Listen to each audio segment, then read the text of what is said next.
Welcome to our Muffet Investment Views. Biotechnology has been at the forefront of some of the most groundbreaking advancements in healthcare. From genetic engineering to revolutionary treatments for previously incurable diseases, the potential of biotech is immense. Recent breakthroughs like CRISPR gene editing, as explained by Dr. Doudna, have enabled precise modifications to DNA, opening doors to curing genetic disorders. Advances in immunotherapy are providing new hope for cancer patients, harnessing the body's immune system to target and destroy cancer cells more effectively than traditional treatments. Additionally, regenerative medicine is making strides in tissue engineering and stem cell therapy, offering the promise of regenerating damaged organs and tissues. The convergence of artificial intelligence with biotechnology is creating a powerful synergy, paving the way for rapid and unprecedented innovations.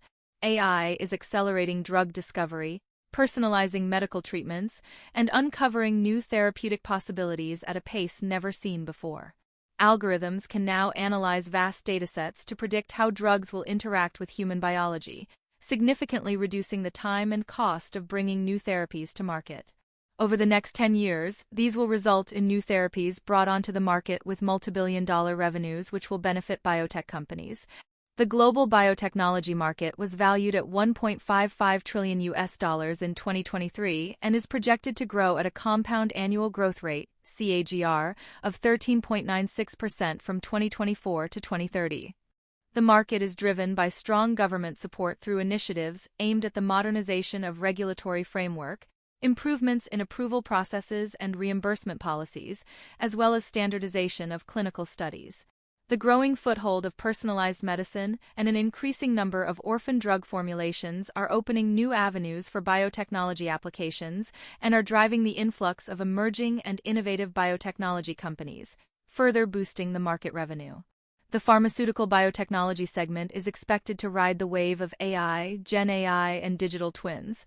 Exscientia became the first company to use AI to fully develop a drug and advance its clinical trials. It has pipelines in clinical trials to enter the clinic in 2024.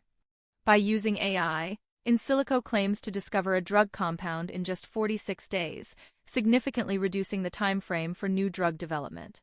In Silico expects to receive results for pipeline trial before the end of 2024. Extratalpi has partnered with Pfizer and Goldman Sachs and is using AI and quantum computers to create digital twins of potential drugs to predict and assess their effectiveness. The market is also driven by the presence of a strong clinical trial pipeline and funding opportunities available in tissue engineering and regeneration technologies. As per the Alliance for Regenerative Medicine, companies developing cell and gene therapies raised over $23.1 billion investments globally in 2021, an increase of about 16% over 2020's total of $19.9 billion. We at Muffet Investment think that this convergence of AI and biotechnology advances will lead to even faster growth than has been predicted. A way to participate in this growth would be to have a broad exposure to all the biotech stocks through an ETF. This will not only reduce risk, but also helps the investor to participate in the growth of multiple biotech companies targeting different biotechnology segments. Even at 13% compound growth, a $10,000 investment would turn into $36,000 in 10 years. This is our personal view and may or may not work out as expected. The two ETFs that are most widely traded are IBB and XBI.